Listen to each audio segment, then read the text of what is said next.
Shane broke the bad news to his wife, lowering his head. "Kathy, I got fired from my job." The crisis didn't bypass their company, and almost half of the employees were made redundant.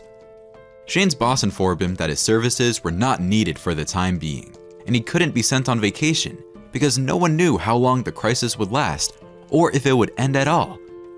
She asked in an excited voice, "Is this true?" The husband replied, "I actually got fired. It's not a joke. I don't know what to do. Tomorrow I'm going to look for a new job. But now there is a crisis, and it will not be easy for me to find a similar job where I will be paid decently." Kathy snorted and said nothing more. In the morning, she took her husband a laptop with a bunch of tabs open with job ads. Shane asked her, "I would have found a job myself. Why didn't you sleep?" The wife grumbled, "I know you. You would sit in front of the TV and sit until the evening. Come on, call." The man stunnedly began to blink his eyes. "Let me at least have breakfast and drink coffee." The wife replied, "Who doesn't work, he doesn't eat." Shane didn't expect this. He thought that his wife would try to cheer him up, instill in him the belief that the loss of a job is a temporary matter, and he will quickly find something else. And only reproaches sounded from her. Kathy relented. "Of course I was joking." Apparently, she read the surprise in her husband's eyes, and not just surprise, there was real outrage. Why did she behave this way if she stayed at home after the wedding and never worked? Shane sat down at his laptop and started calling ads.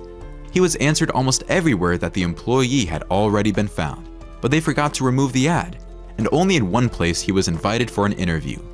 Shane didn't have time to eat breakfast because he was told to arrive as soon as possible. But unfortunately, after the interview, he was not hired. Thus, a whole week passed. Kathy has gone from being a good wife to a real fury. She often lashed out at her husband and told him how unhappy she was with him. Day after day, she criticized him like a naughty kitten for staying home. She forced him to even go to interviews that were far from his line of work. Shane couldn't stand the pressure from his wife and decided to get a job as a janitor in their yard. Of course, the work is not profitable, but he will at least have some income. He will need to work in the morning, and during the day he has the opportunity to continue looking for work. And in the end, working in the open air is good for health. His wife was skeptical about her husband's decision, but didn't dissuade him. She said that money is not superfluous because the money that he was paid before his dismissal could end quickly, and then they would be left without money. Kathy grumbled every morning when Shane got up at the wake of the alarm and was about to sweep the yard. "I didn't marry the janitor." He shrugged his hands. "Sorry, I didn't quit my job." One day, Shane ran into a female neighbor. They grew up together since childhood, and he knew Audrey well. Now, she has changed a lot and has become more feminine, but she was never able to create a family. And recently, she moved into her parents' apartment. He didn't ask her why she did it. Working as a janitor, he heard what people were talking about. And one of the news was that Audrey left her fiancé, or he kicked her out. There were different versions. And again in the morning, he met Audrey in the yard. Audrey asked that she approach the man. "Shane, why did you decide to get a job as a janitor?" He shrugged his hands. "Life has decided so." "Life is complicated, and now I earn by baking pies at home. It's so good that I don't have to depend on anyone. I gathered my customer base and equipped one room." Shane got into a conversation with Audrey and didn't even notice how quickly time flew by, and her story led him to the idea that he too could start his own business. Even if he doesn't receive good money, they will not be superfluous. In his youth, the man was fond of wood carving. Audrey said, "Put an ad on the internet and try to sell something. Suddenly you can. It's hard to find a job now." Several days have passed. Audrey came in almost every morning to chat like a female neighbor, treated Shane to her pies and cheered him up, telling him not to ruin his talents because he could make good money if he wanted to. "Exclusive souvenirs could be of interest to many people. Now the crisis, but the rich always have money, and they have their own quirks. The main thing is to present the idea correctly, that's all." And once, Audrey offered Shane a part-time job. "I get asked more and more about courier delivery. You have a car. and are often at home. Do you want to deliver my orders to customers from time to time? I'll pay whatever you say. Of course, we will not take a lot of money from one order, but there are 10 of them per day. Maybe you'll earn a good amount." The man agreed immediately, but until the moment he finds a job. When the man returned home, he wanted to share the good news with his wife that he had found a part-time job, but she met him with a cold look. She got angry. "Every day you chat with an abnormal female neighbor. Have you thought about looking for a job? You know that I look through ads and go to interviews every day. I haven't found anything yet." "So you're looking badly, and stop talking to her. Otherwise, soon all the neighbors will start pointing fingers at us and consider us just as crazy. You embarrass me in front of the neighbors." Shane was very surprised. Firstly, they were his neighbors because he lived in this apartment from birth, and Kathy moved here only after the wedding. And secondly, only Kathy considered Audrey crazy, and everyone else communicated well with the woman. Shane went into the room, deciding he wouldn't talk about the part-time job. On this day, he decided not to look for work, but to look for wood products that other wood carvers sold. He could try to start with something and then invent something new and unusual so that they buy from him faster. The wife snorted. "That's how he looks for a job." Then she lay down on the bed with a book in her hands and grumbled for a long time. At night, Shane wondered, lying next to his wife in bed, why he chose Kathy. Why did he choose to marry her? She wasn't like that before.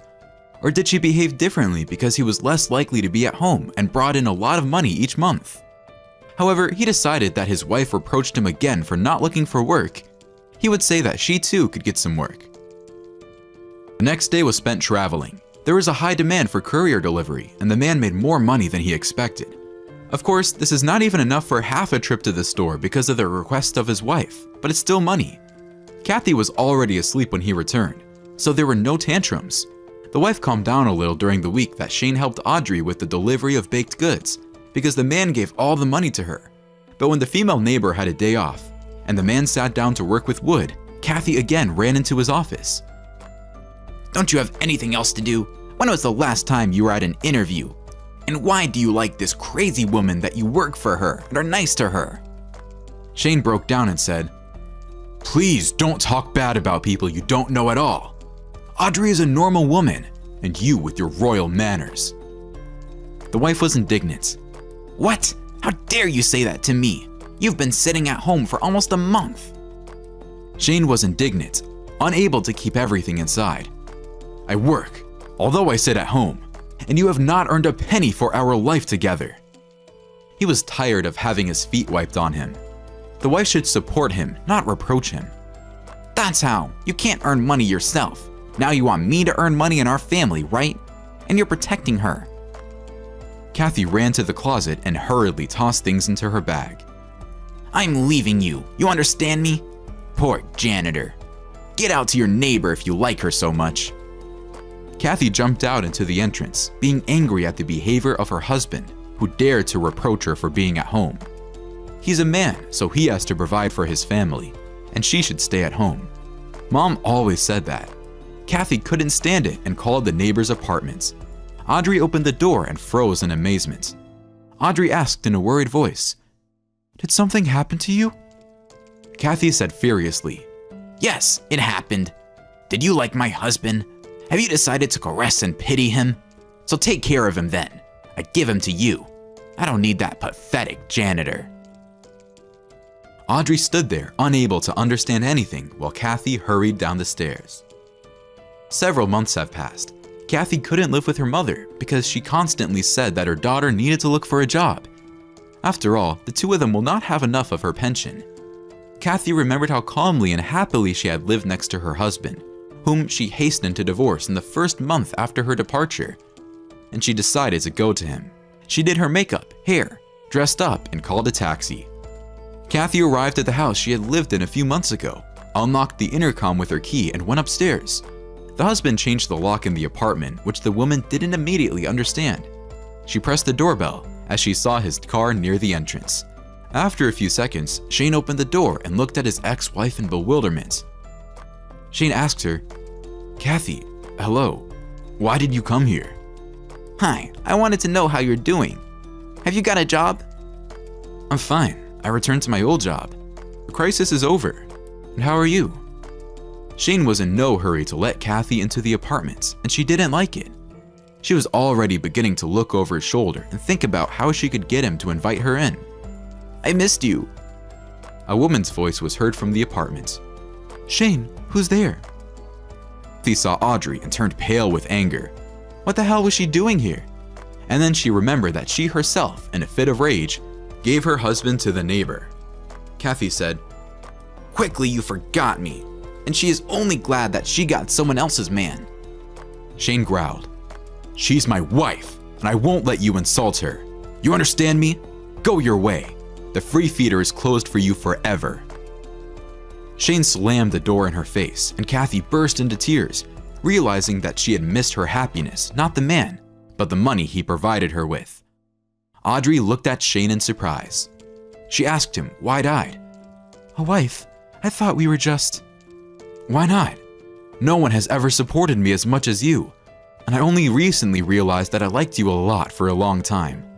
But if you have someone… Audrey replied, Yes, causing Shane to lower his head and scold himself for the fact that his happiness was so close and he didn't see it right away. Audrey said, Now I have you. After which, she hugged him. 6 months later, Shane and Audrey got married. By this time, another driver was delivering Audrey's orders. Shane worked at his former job, and in his spare time, he was engaged in wood carving, and this began to bring him income. Now they were thinking about selling their apartments and buying a house with a large kitchen for Audrey and a workshop for Shane, and also a large garden in which their son or daughter will run, because Audrey is pregnant.